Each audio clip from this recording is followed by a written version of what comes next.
Hello, everyone, and welcome back to another MiceChat Live at Disneyland. Last week, I was at the Universal Kids Resort in Texas, and Mike was at Walt Disney World for you. So we're back at the happiest place on earth. It's a sort of warm but not super hot day, and it is also shockingly not very busy. We're here in front of Tiana's Bayou Adventure and not riding it because I didn't want to get all my camera gear soaked. But there's a reason we're here, and I think a lot of you know why. I'm going to turn this around. We're going to talk about the troubles with Tiana, and then we will walk through the park, see what's new, talk about what's opening soon at California Adventure, some construction progress that we weren't expecting, and a lot more. So join me for the full walk through Disneyland. I'm going to turn this around now. There's a little Eric back there on the river. And over here, I see a Jeffrey. Are we missing an Ondo and a Danny? They're over there somewhere. But off in the distance there is Tiana's Bayou Adventure. And there was some troubles here this last week when a young man, a young teenager, about 13 years old, I believe, jumped out of a log right at the top of that drop and then fell into the flume and tumbled all the way down the drop behind the log. When you see the video, it is absolutely jaw-dropping, terrifying. You can't believe what you're seeing. It looks fake, it looks like AI, but it isn't. It really happened. I was able to speak with Disneyland about it. They gave me a somewhat boilerplate response saying that cast members are trained to immediately stop the attraction and render assistance, which they did. The young man was rushed to the hospital and he was absolutely fine. So he walked away from this incident shockingly alive, because you would assume that somebody would tumble down and be crushed by some rollers or something at the bottom of the ride, but he survived. Just unbelievable. But here's what I also think is a little bit strange. When they reopened Tiana's Bayou Adventure at Walt Disney World, they put lap bars on the logs. So you get in, you pull the lap bar down, and off you go. Keeps people from jumping out of the log. Here, they didn't do that. And they may not have been able to because of the design of our logs, which are a little smaller than in Florida. In Florida, they seat side by side. Here, they're one in front of the other. But it seems like they're going to need to come up with some sort of restraint system for this ride, because people have, over the years, jumped out in various places. Usually, they jump out of the log, the whole ride shuts down, they escort the person out of the park, and boom, it's all over with. But in this case, because he jumped out after the log was already getting ready to drop, there was no way to stop it mid-drop. And that's what was so terrifying about this situation. We did talk to also a lady who was on the log with him, and she said she saw him physically jumping out. So she knew that it wasn't him being thrown out of the log. Many people were saying a young man was thrown from the log. We would like to remind everyone, he was not thrown from the log. The safety issue, if any, was just that he was able to get out of the log, which in this case, he did. Shocking. All right, it's about as much of that as I can take, but I am going to show you some logs going by us over here in this beautiful spot. We're on the secret bridge, and you can see the logs going by on this side, and then you can see them just after they splash down, making the turnaround over here. And we're just going to look at the logs themselves so you can see if in your head you think they might be able to install lap bars on this attraction. It's a little bit tighter than in Florida. I know we've got some Florida people watching us right now. And there's a really good question that we have on YouTube, somebody asking, how far does Disney have to go to protect people from their own stupidity? I couldn't agree more. There used to be awards called the Darwin Awards, where people would do stupid things and die.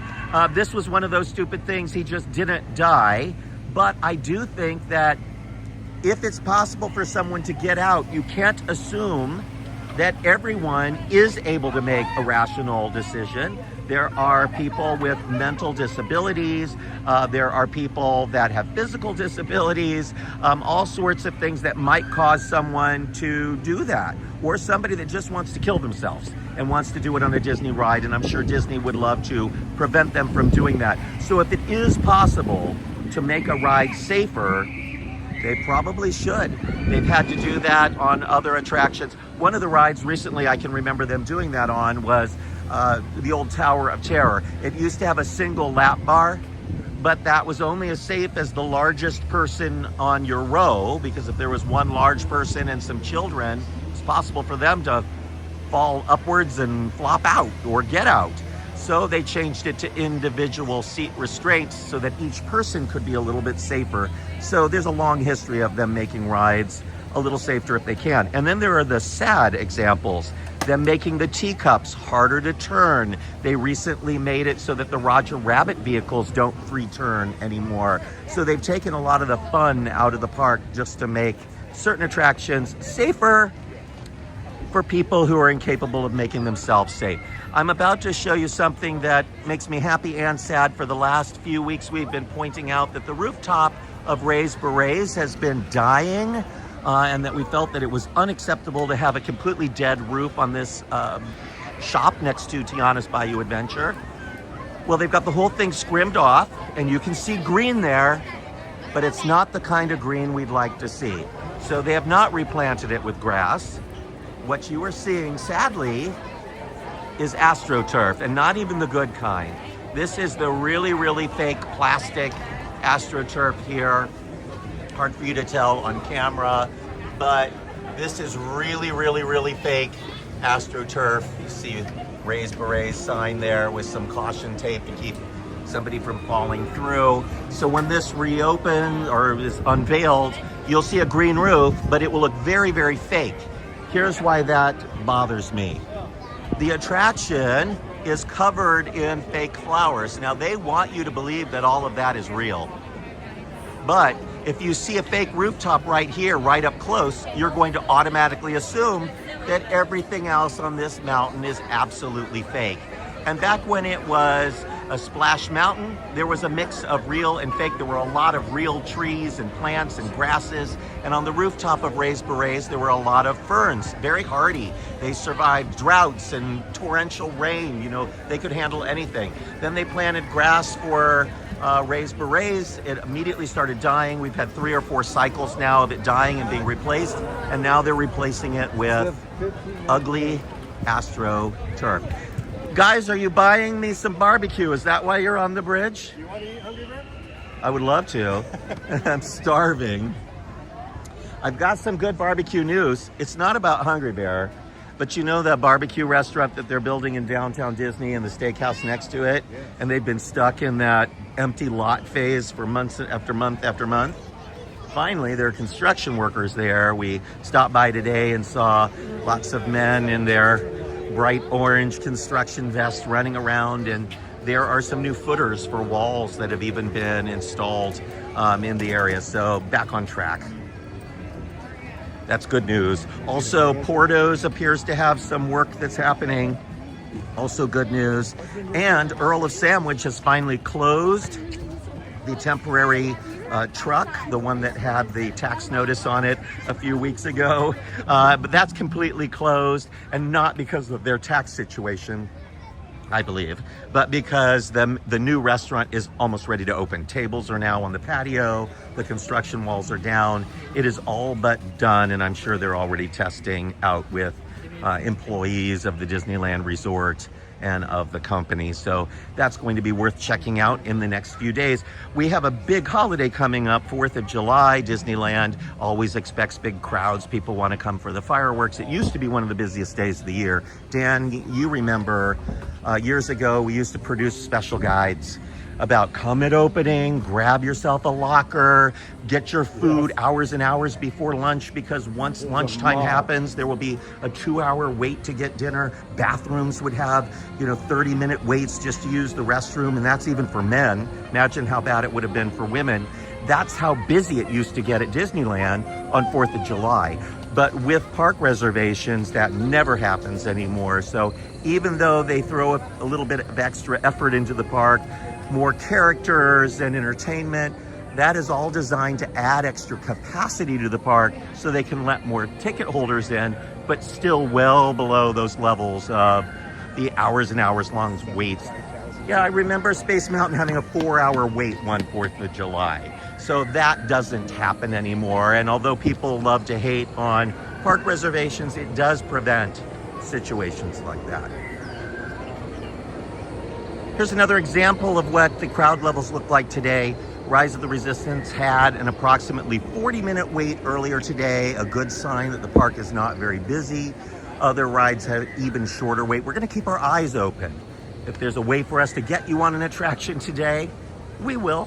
And if not, we'll make it up. We'll do something fun for you that's not a traditional attraction. So hang in there with us until the very end. 45 minutes, gone up by 5 minutes since we last looked, but still not bad. It does tend to get busier towards the evenings. And I think that's not because people are waiting for the temperature to cool down, although it'll be lovely in another couple of hours. It's because people are at work and they usually make their park reservations and then they come after work for dinner and to enjoy the park. And it is the summer season, so the parks are open a little bit later, and that's why. So the parks get busier in the evening with the part-time crowd.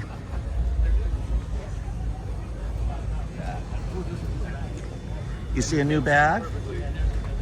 Ando has spotted something. He's going to point it out to us. What do you see, Ando? Oh, that's kind of cute. It's a bag in a bag. So it's got it's a bag with a bag attached to it. Yeah. Eric spotted something like that earlier today, a kid's t-shirt, and it looked like it had a strap on it, but it was just printed on the shirt, and then the bag was attached to the shirt.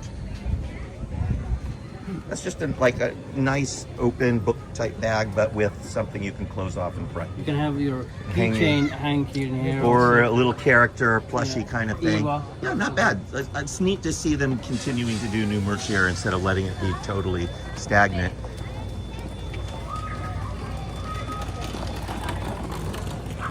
So we have 4th of July headed our way. Lots of things, of course, some very important things start happening on July 1st, and not just because it's my birthday, but because you're halfway across the year. New things tend to open. Laws go into effect usually on July 1st, but at Disneyland, that new thing is going to be Soarin' across America in the Soarin' over whatever building. Of course, we've had Soarin' over California, Soarin' around the world, and now Soarin' across America. We expect it to be a somewhat temporary film, so they'll likely keep it for quite a while initially. As soon as the excitement dies down, they will switch over probably to Soarin' over California during the Food and Wine Festival next year, and then they'll go back to their regular rotation, likely around the world, then do the patriotic across America for the summer season, and then over California for Food and Wine Festival. It gives us 3 different films across the year, makes the ride much more repeatable. I would love to see that. I'd like to see them add a 4th film. Danny, I would love to see a Halloween version of Soarin' that takes you either to a variety of creepy and haunted places in America, or perhaps what I have said a million times, the ride of the Headless Horseman, which takes you across that beautiful New England landscape and ends in Ichabod losing his head. But it is animated. There's a beautiful film.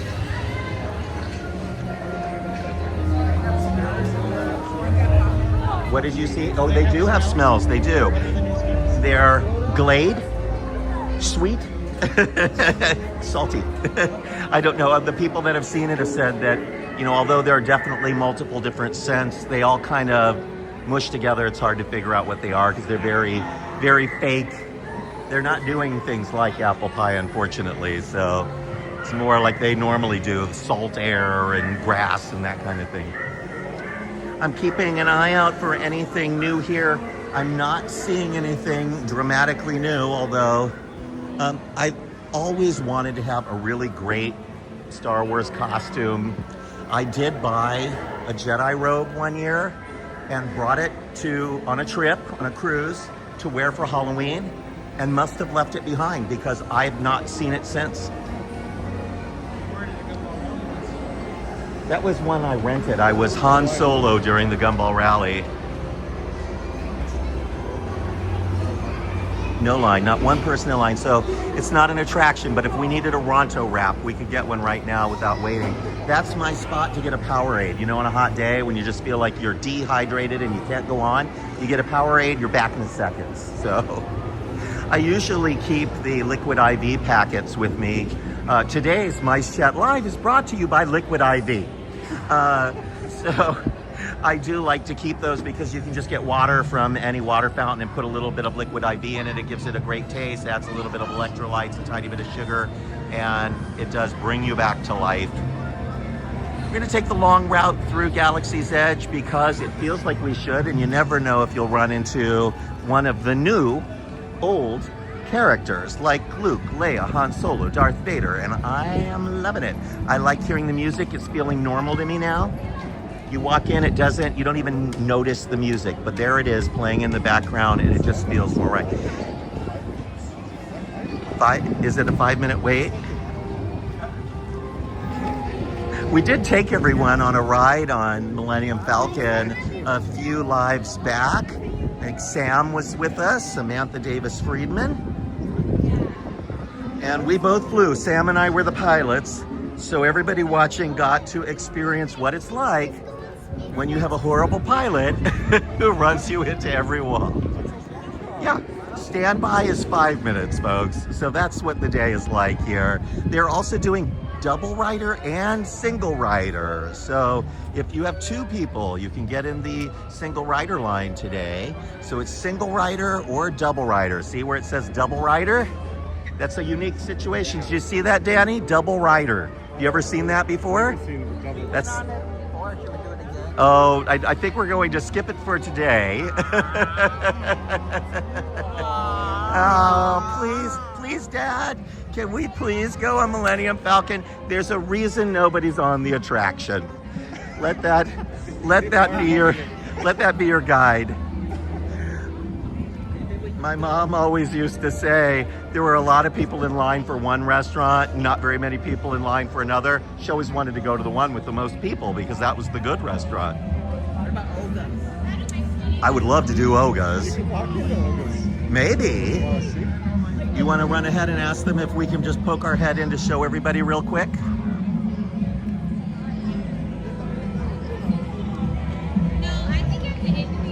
But it's one of those days, and I love these kind of days. They don't happen a lot, but they do happen, and part of the reason for it is a lot of the annual passes are blocked out for summer, so that's one piece of it. And the other piece is, these are the most expensive days to visit for a day ticket. We could do a party of 2 and then come back for the. Oh, we're just gonna run in and out, so yeah, we're not even gonna stay. Totally fine. I can't bring you all. Yeah, just 2 of us is fine. So the first 2, go ahead and follow the glass. Yay, here we go, everybody, enjoy.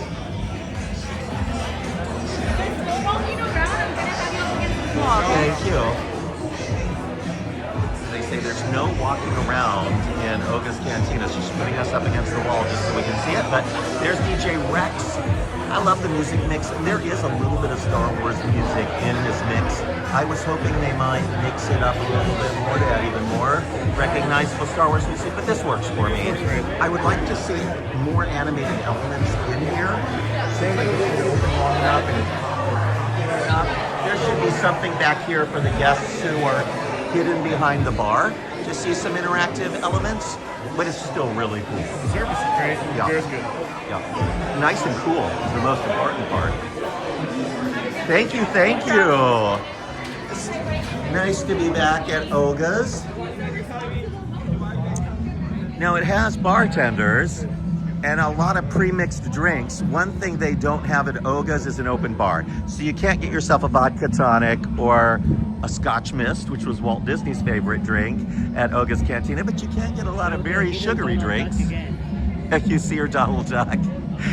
They're always wanting me to point out the 2 round discs, which they think are eyes, and then the thing over the door looks like a beak. So the front of Oga's according to Ando, is Donald Duck. Donald Duck. There we go.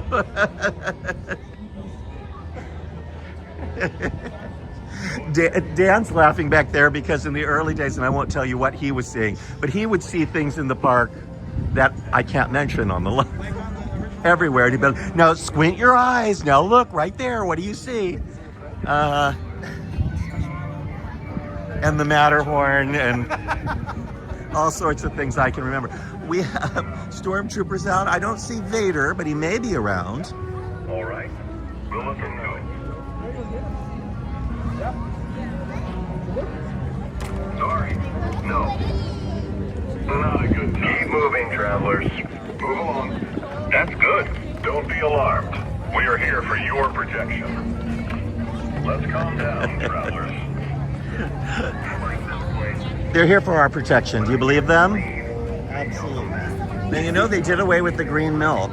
So even though these orbs out here are blue and green, you can't get a green milk. You can only get a blue or pink milk. And so I really think they ought to replace the green bubbles with pink bubbles. So it's an area where the Imagineers have not caught up to the operations. Pink milk tastes a lot better than either the blue or green milk did. But people always ask, what's the flavor of the blue milk? And I'm pretty sure it's Axe body spray. What was the green one taste like? The toilet bowl cakes. Pretty here. This is one of the neatest spots in the resort. It feels like the wilderness. There's this break between the two areas. We're gonna take a little stop and spin, as I love to do, just to point out this kind of greenery. This is one of the best transitions between lands in the entire resort, because you have this tunnel where you leave Frontierland, and then this greenery area. It's kind of quiet-ish. They're not even playing the Star Wars music here, but they're just playing the sounds. And then as soon as you go through this portal into the town, and you can see it there through the portal, you start hearing the Star Wars music again. So I think this is a really lovely transition.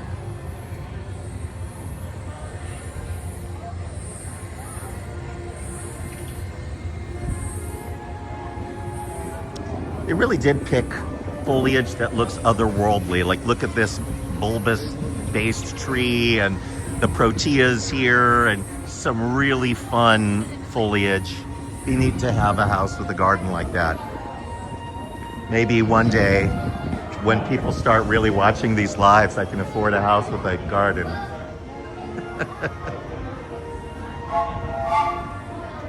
So here in the tunnel, we're seeing a Disneyland resort shirt with a stormtrooper on it. So this is that transition area where they're doing Disneyland things that are also Star Wars things. In a way, this is sometimes the best merch in the land. But you can have a R2-D2 hat or a Darth Vader, the OG characters, or an R2-D2 again. I love this, kind of the kid versions of the Star Wars characters. That's really fun. I love that artwork. And we saw that the other day, the Bomb Pop Stormtroopers and Darth Vader shirt for 4th of July. Perfect. You know what's fun about it? They're not taking themselves too seriously. And one of my problems with the last 3 Star Wars trilogy films is they felt a little too serious. Do you love that, Eric? Eric's looking for his size. Eric's lucky enough. He's small enough he can wear a children's extra large. So if you're looking to get Eric something, it's also really, really cheap to take Eric to dinner because he orders from the kids menu. And the OG. Hello, kids. How are you? It's nice to see you. You caught up with us. And this great Grogu shirt. Nice and fluffy, embroidered Disneyland on it, so it's very good quality. But he's doing his meditation. Love it. Oh my God. And there's Eric right there. If you put ears on Eric, he would look like little baby Grogu. Old Yoda. Well, should I tell them what I came back from Universal Kids Resort with for you? Oh, yeah. So the big IP Universal Kids Resort, SpongeBob, Jurassic Park, They have Puss in Boots, Shrek, and Trolls, and Gabby's Dollhouse. But the Trolls section is one of my favorites. It's the most whimsical. There's several of the Trolls there, Poppy, Branch, and my favorite, Tiny Diamond. And Tiny Diamond is sort of a little disco troll. He has white hair and he wears sparkly shirts, just like this white-haired gremlin. And big glasses. And he has big glasses just like Eric's. So I brought a little Tiny Diamond troll home, and instantly they were bonded because likely separated at birth. I started pushing my hair bigger and bigger. He did. He was wearing a black headband so his hair would stick straight up. Did you go on your conference call with your hair sticking up? Oh. It'd be neat if you had your troll there with you on the conference call. So we're walking, we're getting our steps in, and I think somebody wrote me earlier today and they said, oh, it's been 2 weeks since I went to a gym. I said, it's been 6 years since I've been to a gym. The only exercise I get is going to a theme park and doing the MiceChat Live. So I have to really work hard. I have to walk fast, get you through as much as I can, as quickly as I can, because it's literally my exercise for the week. Casey Jr. Circus train out in the open. Let's see what the wait looks like for that. Not too bad. It's about one train load of people, but still too long for us just to pop on for the purposes of the live. But if you were here today, you would only be waiting one train full of people to get onto Casey Jr. And it is one of my favorite attractions. We didn't do.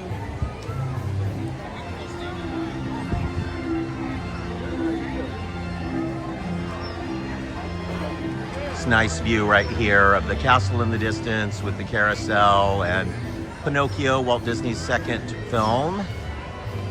I've been spending a lot of time in the last few days getting our booth ready for the D23 Expo.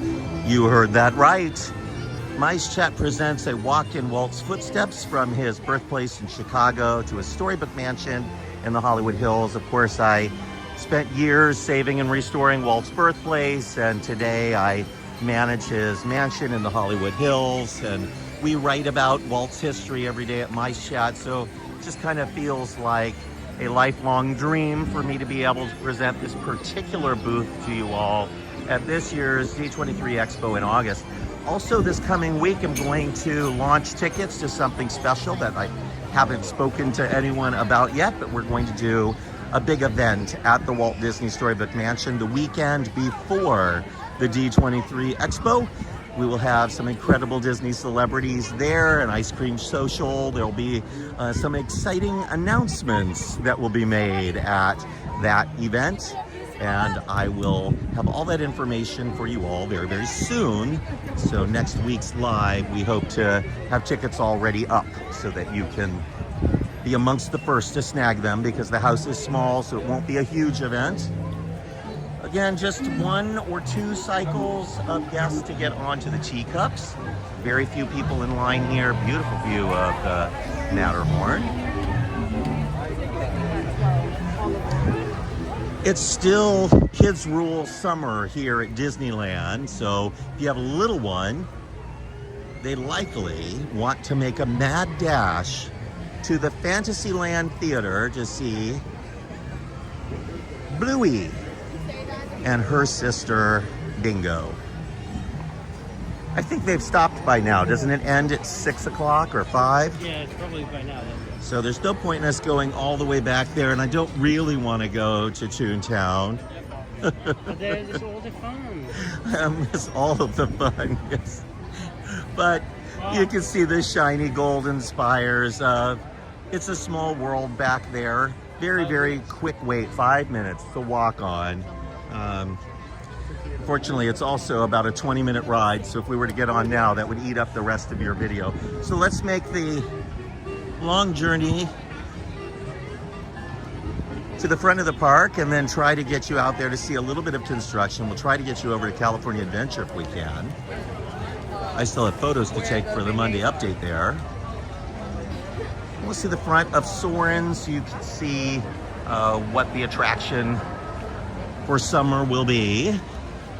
I'm surprised they waited so long to roll Soarin over America out. In Florida, it's already been out for over a month.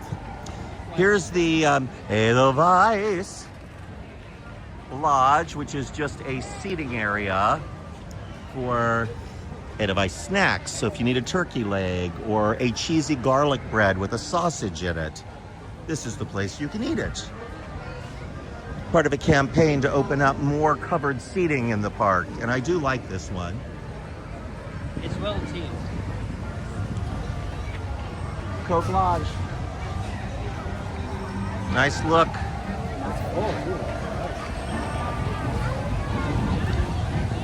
guess next year we can have Autotopia EVs. We hope. They have until February of next year to get Autotopia electrified, or they have to shut it down. If they do shut it down, of course, they can be working on the electrification while it's down. That doesn't bother Disney at all. They have an excuse to not run the attraction. It's an incredibly labor-intensive ride. It takes a lot of cast members to load, unload, and even walk the track for safety reasons. So you can see there's a cast member out here right now, just standing there.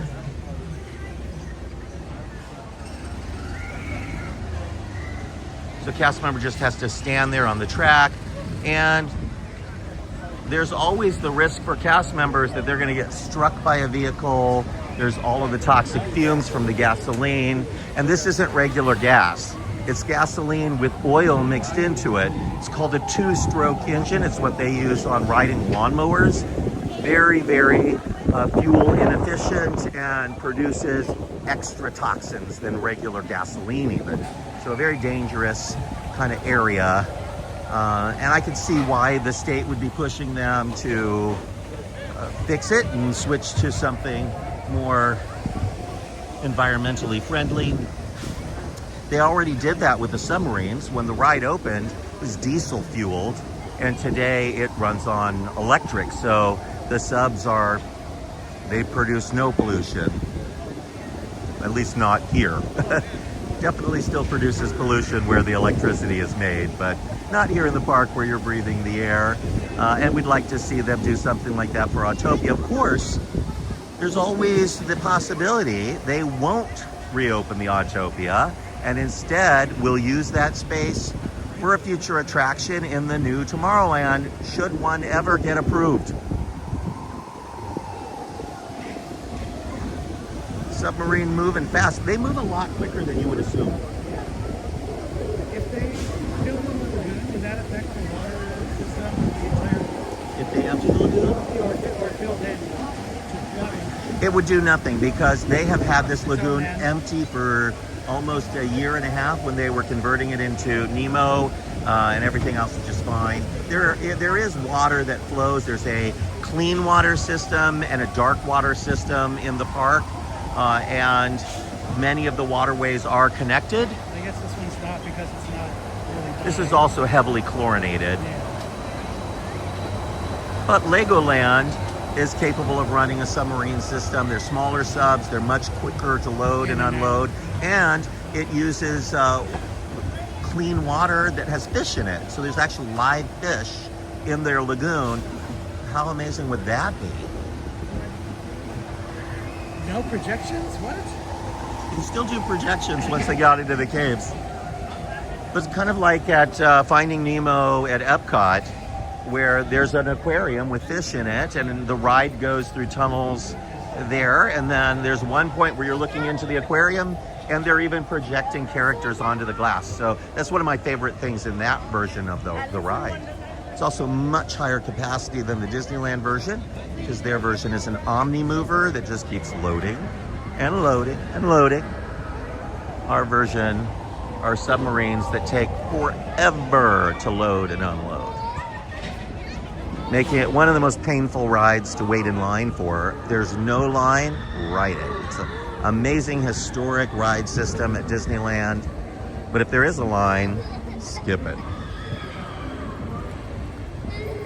Anything fun or new at the restaurants? Any new popcorn buckets or sippers that we should be aware of? In the last few weeks, there have been quite a few that we've been pointing out to you in our articles. Disneyland always has a new popcorn bucket or sipper.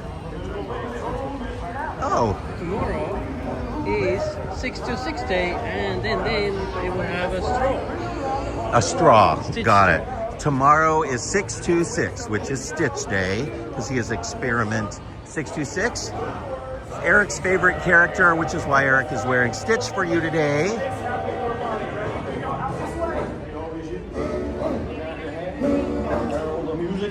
Shake it out just this time. Let's make those waves.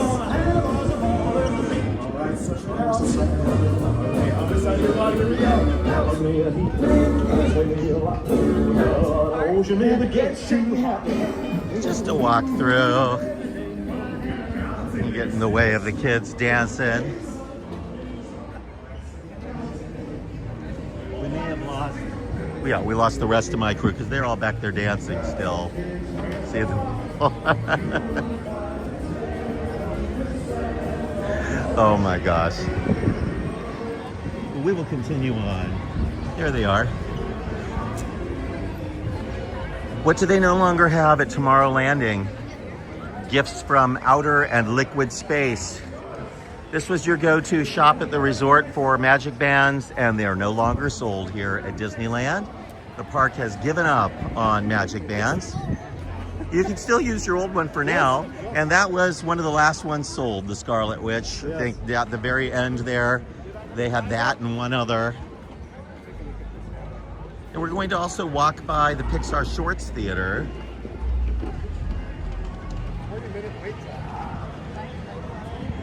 40 minutes for Hyperspace Mountain. Did any of you get lucky and get to go to the Toy Story overlay of Papa John's in LA? We sent our Natalie Kipper, she went. It was a one-day overlay, but it was pretty impressive. They had Pizza Planet themed pizzas, and they had a claw machine, and they had the Pizza Planet truck out front, and that alien robot by the front door. The pizza robot was there. So they really went all out, but just for one day. And then they took this show on the road, and it's going to be in Australia and other places. But I thought they could have probably done it for 2 months and it would have been sold out nonstop. 40 minutes for Hyperspace Mountain, my favorite version of Space Mountain. I know that that's very controversial. Yeah, years ago, they turned the Space Mountain sign into a fiber optic sign because you can still see the R there, Dan, because it was supposed to switch from Space Mountain by day to Rocket Mountain by night. They never ended up doing that. They did do a Rocket Mountain for one summer promotion, and then that was it. But it was supposed to just continue more or less forever, especially in the summer.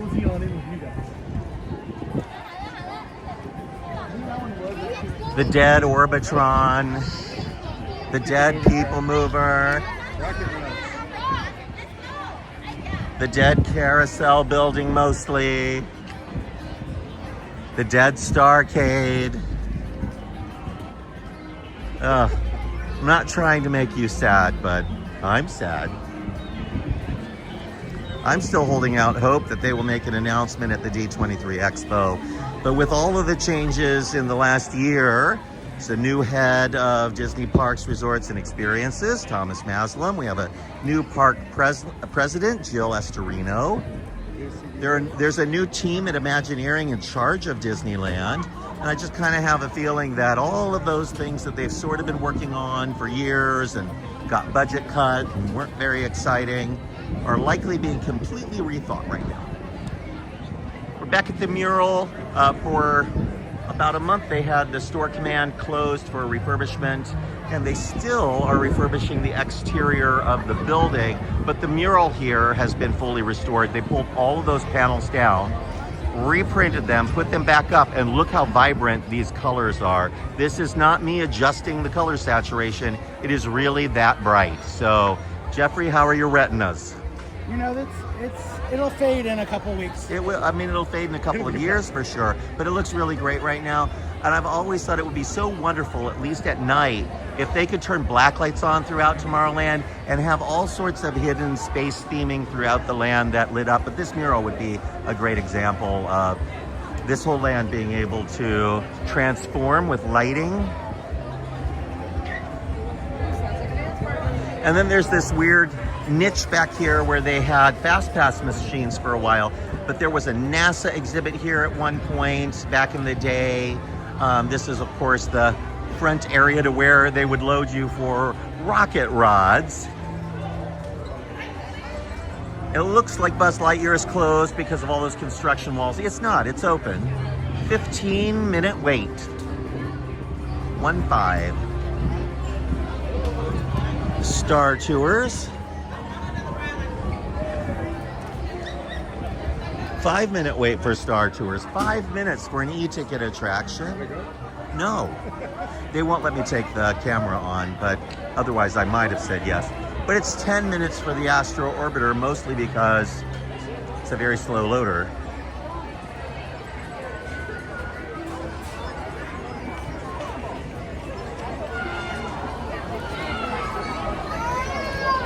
Yeah, Linda thinks that the mural looks good. I think it does too. It's fun, it's whimsical.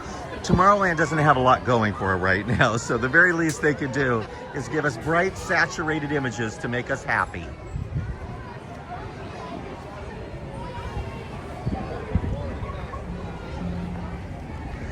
I can't wait to reveal our exciting news at our event the weekend before D23, but if you're not able to go to the event, you can wait a week and swing by the MiceChat Presents a Walk and Waltz Footstep booth at the D23 Expo and talk to me in person. There's that future version of the entrance of Tomorrowland that isn't going to happen, folks. I just don't think that's ever gonna happen. Would have happened by now if it was. Red, white, and blue bunting on the omnibus. Should we get on the omnibus? Oh, we can't. They're taking off. Taking off. We just missed our chance. We might be able to get on the fire truck.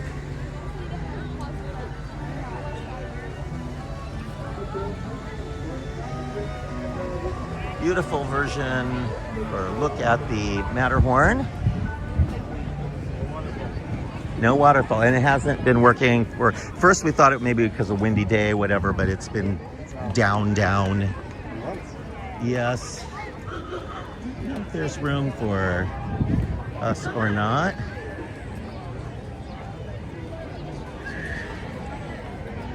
What are you doing to walk the talk?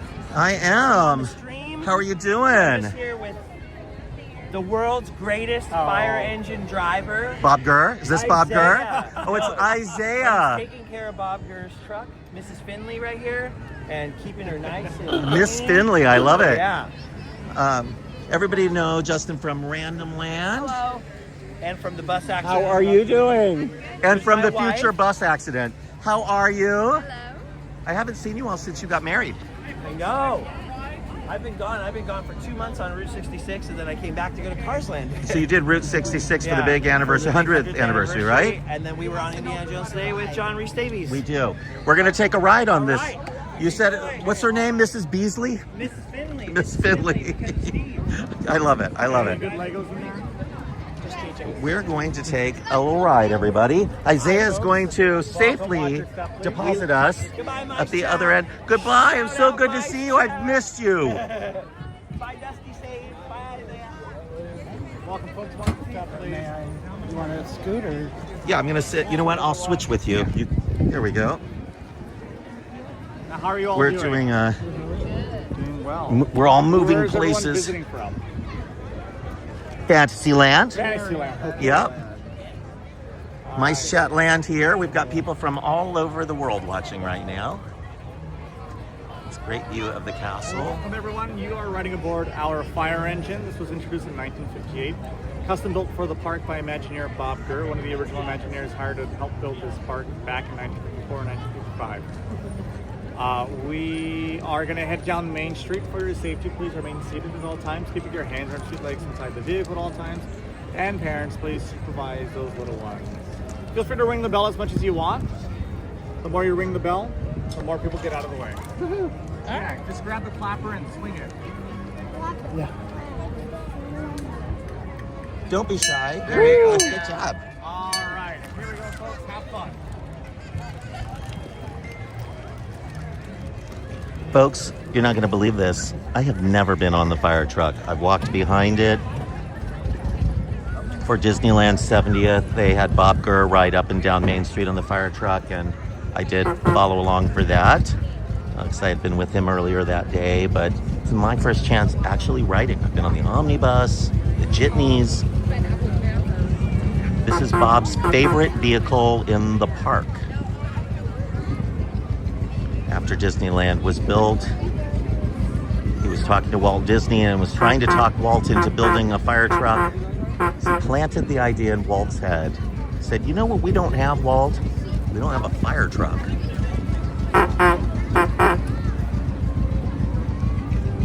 Why did the ducks cross the road? To get to the other side, of course.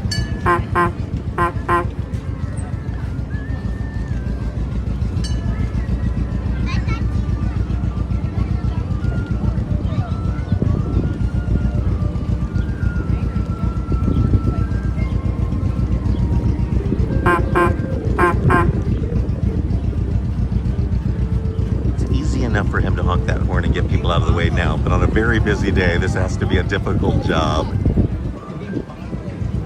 Oh.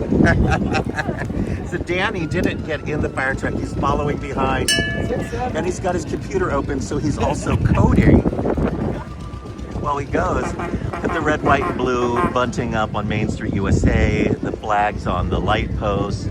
This is a small town getting ready for 4th of July, Independence, and of course this is our nation's 250th anniversary coming up in a little over a week. They'll have wonderful fireworks here at Disneyland. We'll have Soarin' around the world. They'll likely do a plussed up version of the flag retreat.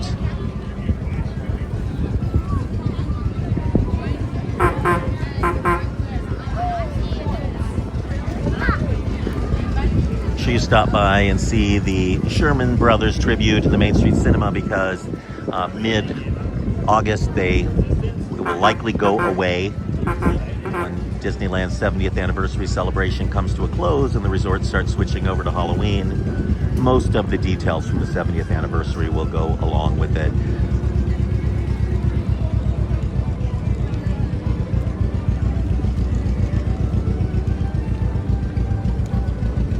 I have one more thing I wanted to show you here at Disneyland, then we're going to cross the Esplanade and poke our heads into California Adventure. We might go a few extra minutes in today's live, so extra innings as some of you call it. But doesn't Main Street look great in its red, white, and blue? It just feels like it belongs here, particularly in the summer. Watch yourself, folks. Thank you for riding. Thank you so much. You're amazing. We're going to head this way real quick because there's a little mystery we need to explore. Dusty. Hello, how are you? Good, how are you? Good. A beautiful train station, and I would take you around for a ride, but it's not as exciting right now with the Grand Canyon and Primeval World closed for refurbishment, but the train still runs through it. Where we're headed is over here towards the Opera House, where they have the Walt Disney Story and great moments with Mr. Lincoln. So for the last couple of days, Walt has not been working, so it's been Lincoln all day. But I'm going to show you how you'll know what they're showing. Very clever.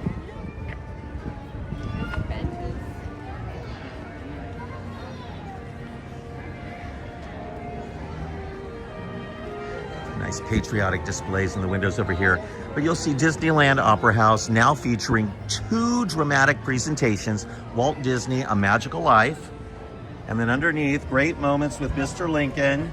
And you can see under Mr. Lincoln, it says continuous shows today, but under Walt Disney and Magical Life, no shows today. So they let you know right there on the sign.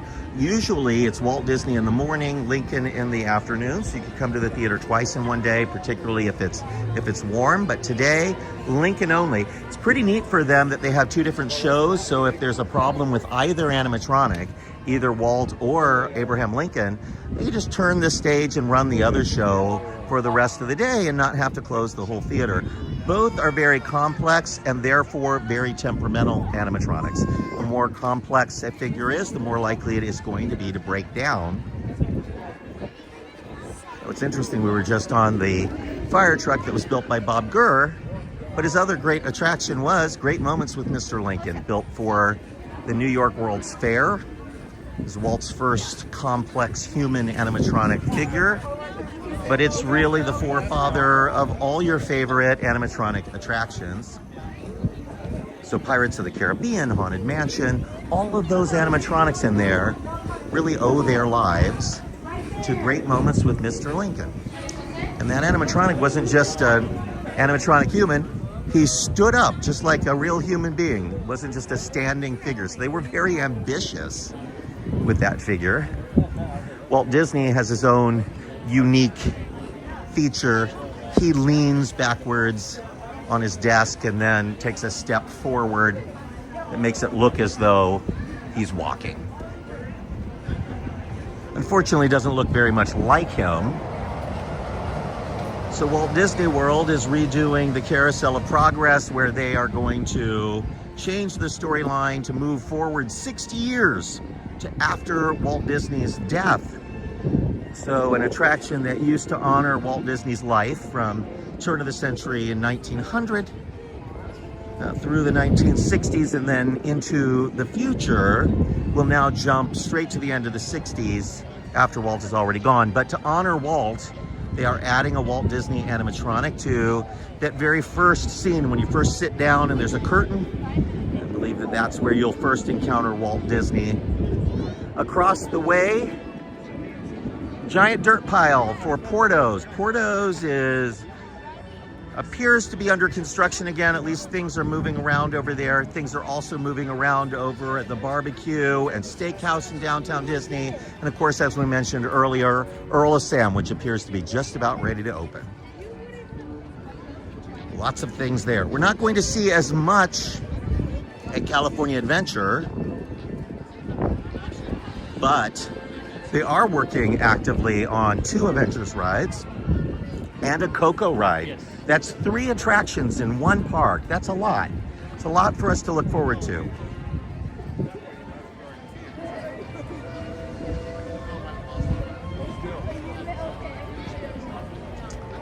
And my friends are going to help me get into the park, so we're just going to look and make sure we avoid any line where somebody seems to be having ticket troubles.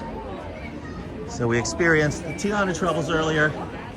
Should I follow you over here? Okay, there we go.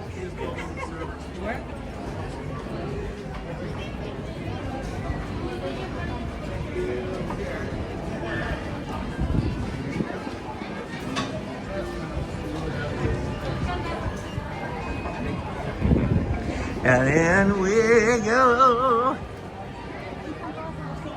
So much easier on a day that's not busy. You don't have to wait out in the sun for the front gate. And then there's some lovely shade here. Let's do get in line. We used to do that from time to time. We'd get in line in front of a closed doorway on Main Street or something like that, just to see how many people would get in line behind us. And inevitably, people would. We were young, we were stupid. That was the game we played. I would never do that to anyone today. I promise you folks, I wouldn't. But I'm so tempted to get in line in front of this defunct red card trolley. Just saw the other one recently at Garner Holt Productions, because that's where she lives now. The Garner Holt Foundation that I'm on the board of directors of. Look how great Buena Vista Street looks with this bunting. It's very different than the bunting and flags on Main Street, USA, in a slightly different color.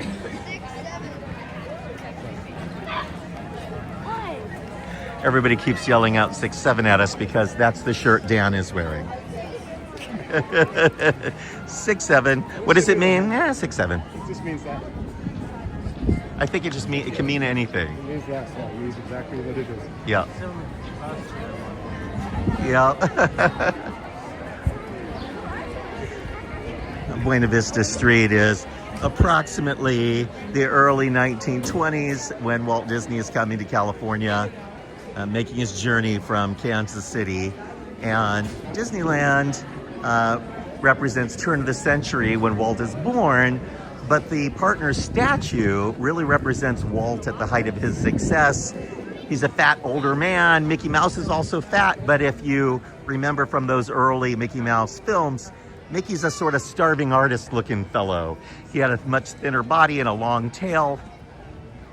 But somewhere along the line, both Mickey and Walt became successful, and that's why those two statues represent their storytellers at different phases in their lives. But this is a particularly sentimental phase to me because Walt had really never had any success in his life, and the one successful thing he did have, Oswald the Lucky Rabbit, was stolen away from him.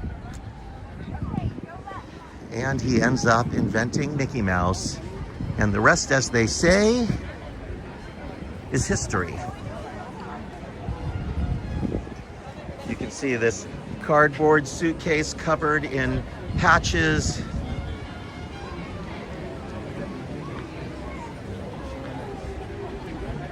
I don't love this statue. I like what it represents, but I hate that they have Walt looking all buck-toothed. He looks like a beaver. A little bit scary, not a Blaine Gibson statue like Storyteller or like Partners is. Perfect for Halloween. Yeah. Here comes Five and Dime.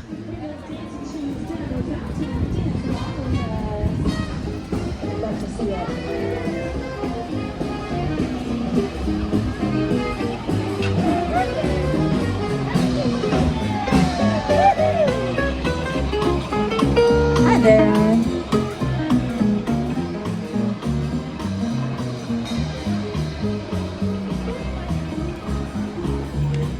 I missed the old Newsboy Trolley show, but glad to see Five and Dime still rolling along.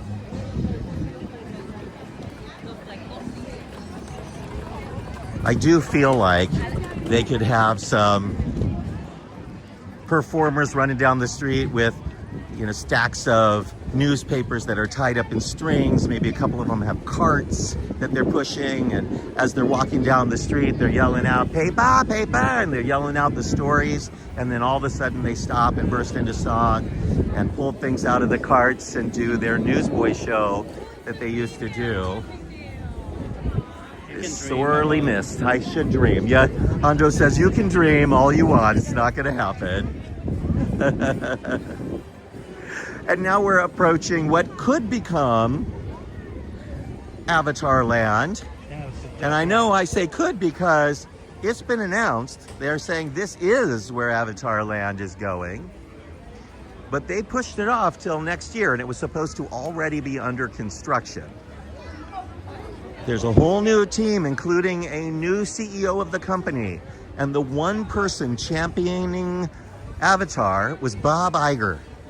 No longer part of the company. You saw Bullseye? It's still open through until next year. They've pushed off the whole Avatar thing. So this could still become Avatar, and it may just be they're delayed because they're waiting for work on the parking structure to begin. Parking structure work is going to be starting by the end of this month or early next month, so any moment now. And the reason we know that is because cast members also park over there in that area. And they've been told they're no longer going to be able to park there because construction will be beginning. And the construction is for the new parking structure. I am looking forward to that because it'll be much closer than Mickey and Friends. Simply cross the bridge and you'll be at Disneyland right at the front of the park. So much better than Mickey and Friends or Pixar Pals. Largest parking structure known to man. Well, this one, well, yeah, it's that one, maybe. Although Universal in Orlando, Florida claims they have the largest parking structure. We have a parking structure that was designed by Michael Eisner. He put every tile in the bathroom. He did. He built that by hand in the evenings after work. And in record time. under budget. Couple salty old bloggers here. As we turn the corner, we see a lot of pipes. Still can't believe they took away our beautiful Tower of Terror, but I have to admit, I do love this ride. The music is fun. It's a slightly more fun version of the Drop Tower idea, but it sure doesn't look pretty. And the whole Twilight Zone Tower of Terror was just a more cohesive storyline, but this works. It's fun when you drop it. And one day it'll get struck by lightning and they'll have to remove those pipes and they'll retheme it to a different Marvel attraction, maybe.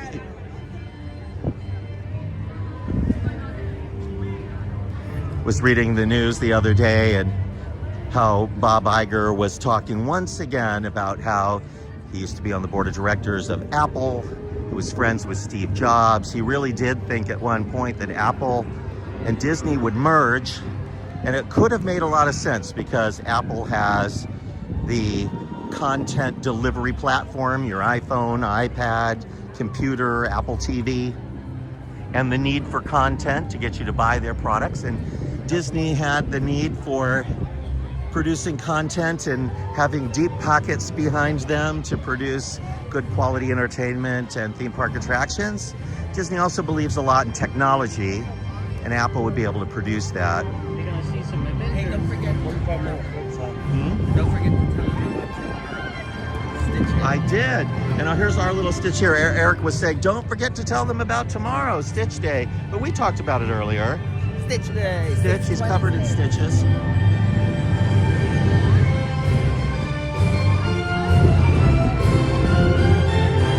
The music swells. I won't try to talk over it, but here's a good 4th of July drink there, the Liberty Punch. Did you see that going by? And this popping particle punch. Pink drink with blue popping pearls. Say that 10 times fast. They had a Liberty Punch that was red, white, and blue.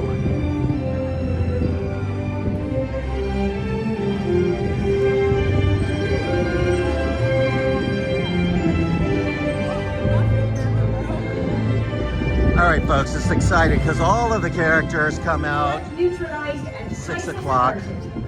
As Mr. Stark would say, when we band together and fight for what is right, we are stronger together. Stronger as heroes.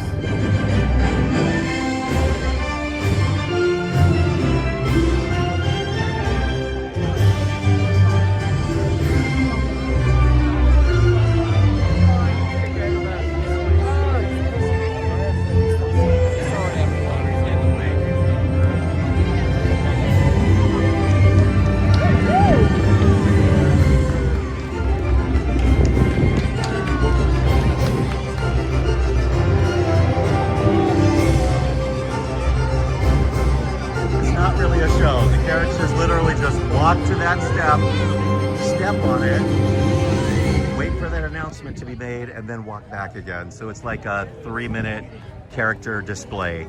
But we've been watching the current season of The Boys, and how hard is it to look at these particular heroes when you're watching The Boys?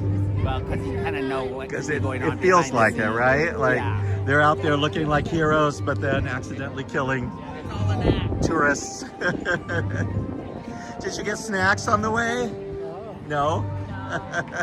You saw nothing that you're interested in? Here's something I'm interested in, and I'm noticing here that the back walls are really filling in now on the show building. You see this lattice structure up front, and this front panel will hold the signage for the new attractions. They're getting close to completely enclosing this attraction, and then we really won't have anything to see until the ride is ready to open. We will hear at the D23 Expo likely when that's going to open, but I'll show you what the entryway here is supposed to look like.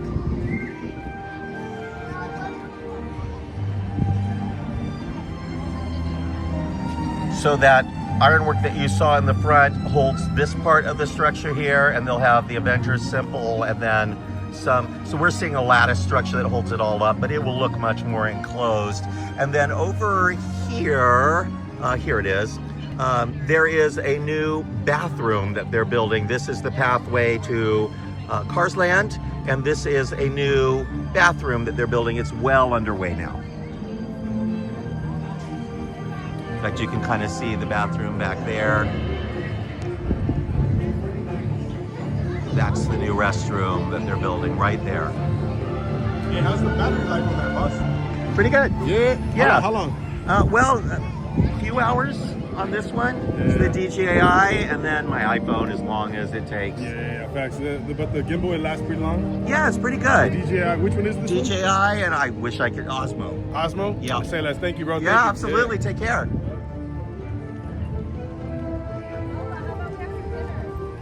Sometimes you'll see characters back there in the inner sanctum. They have been trying to keep up to date with the characters. Usually when there's a new Marvel television show out, they'll have that character in the park. When there's not, every couple of weeks, they'll go back into their archive of characters and bring out a character that has been out before. They had Moon Knight out recently. There was a big celebration of the anniversary of this land a couple of weeks ago, and they had a bunch of characters out that day, 17 of them or something wild. And the Marvel fans came out in force, and they were really loving it. What do the wait times look like over here? 30-minute standby for web slingers. You'd be much better off to go over to Disneyland and ride the better rides with a little shorter wait. I know we're over innings now, extra innings, but I'd like to get you over to Soarin and end over there in the shade. And then I'm going to take the rest of the photos that I need for my Monday Disneyland update. We have a lot of fun videos for you to watch on our YouTube. So if you're on Facebook right now, be sure that when this is over, you go on over to YouTube and check out our live tab, because last week we had a live from the Universal Kids Resort. I gave you a full tour of that park with my little sister from Houston, Texas, and my little 6-year-old niece, Maisie. You can hear what she thought of that park firsthand. Not a traditional theme park by any stretch of the imagination, and well, it is definitely not a park built for me. Maisie really seemed to love it. Then Mike took you to Walt Disney World. I think you even took a ride on the Carousel of Progress, which we were just talking about earlier. So lots of things to see. Eric, were you jealous that you didn't get to go to Texas? Yes, I kind of wanted to see it. It looked fun. Plus, I want to see Maisie. Well, and you're almost tall enough to ride all the rides. I could go on every ride. I have to just look. I know I'm delaying us, so you're getting tired, folks. Don't worry. As soon as this video gets put to bed, it comes back as a regular video that you can watch over and over and over again, particularly on YouTube. But on Facebook, they only last for 1 month and then they disappear.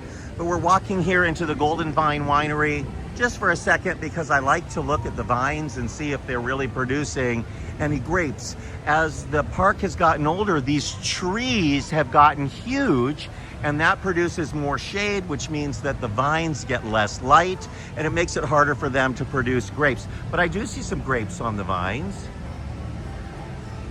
See that? See the bunches of grapes there? Jeffrey, get the bottles. We're going stomping. We're gonna make ourselves some wine. I don't think he did. I feel so bad for Mondavi and Patina Group, who really lost a lot of money on the opening of this park. They both had huge restaurants, but the park was so unpopular that they started closing it earlier and earlier. They started closing it before dinner time. And so those big expensive restaurants couldn't make money. Mondavi and Patina claimed that it was really breach of contract, that you couldn't make money with your dinner restaurant because the park wasn't open. And Disney had to let them out of their leases, and after a little less than a year, boom, closed. Then Disney took over and it became a Little Mermaid themed restaurant over on Pixar, well, then Paradise Pier. And today it's the Pixar-themed animators restaurant that I really like, Lamplight Lounge. It's a good restaurant. I miss the Bondavi Deli. Now, over here, I mean, they turned it essentially into a Mexican restaurant, but it's a very simple one. The real restaurant was upstairs, where today it's the Passholder Lounge, Magic Key Lounge. And on the lower level, that wasn't a restaurant at all. It was a little market. It was a grab-and-go market. You could go in there, and I really always loved that idea. They had peanut butter and jelly sandwiches and salads and regular sandwiches and drinks and cinnamon rolls, and it was inexpensive. yeah. And then over here, I can still remember it vividly. In fact, I'm always expecting to see the big giant Golden Zephyr, the big red train that was in front of this building over here. Between the train and the building was seating, and they had ice cream and cinnamon rolls and puff pastries, and it was really kind of good. But it had to go because it was really part of the theming of just generic California. That giant tile mural didn't really have any Disney story to it, and they decided to go the nostalgic route with DCA 2.0 and tie this park into Walt Disney's own story, because it would be a better complement to Disneyland and Main Street USA, and I think that has worked out for them. But it was a big, huge, expensive overhaul. Let's go inside. I think we should.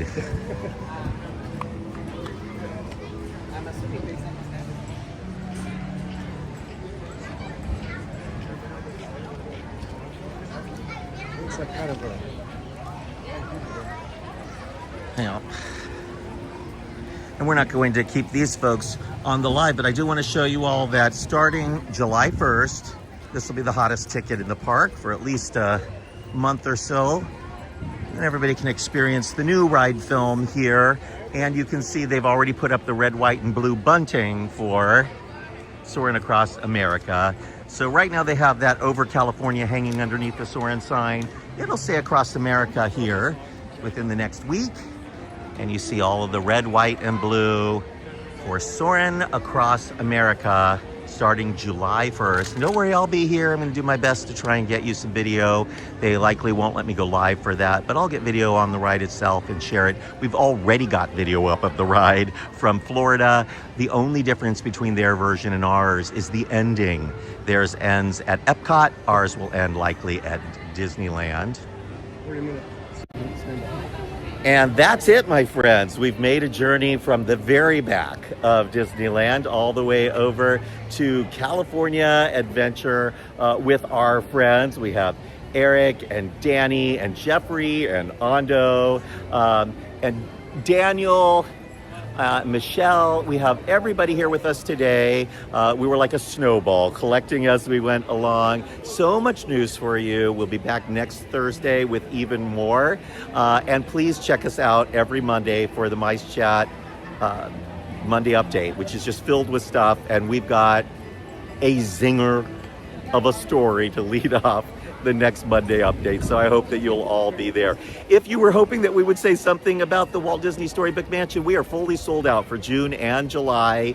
But if you add your name to our email list, we'll let you know about future events, including that big event the weekend before the D23 Expo, filled with Disney celebrities and historians and some big announcements that I cannot wait to share with you all.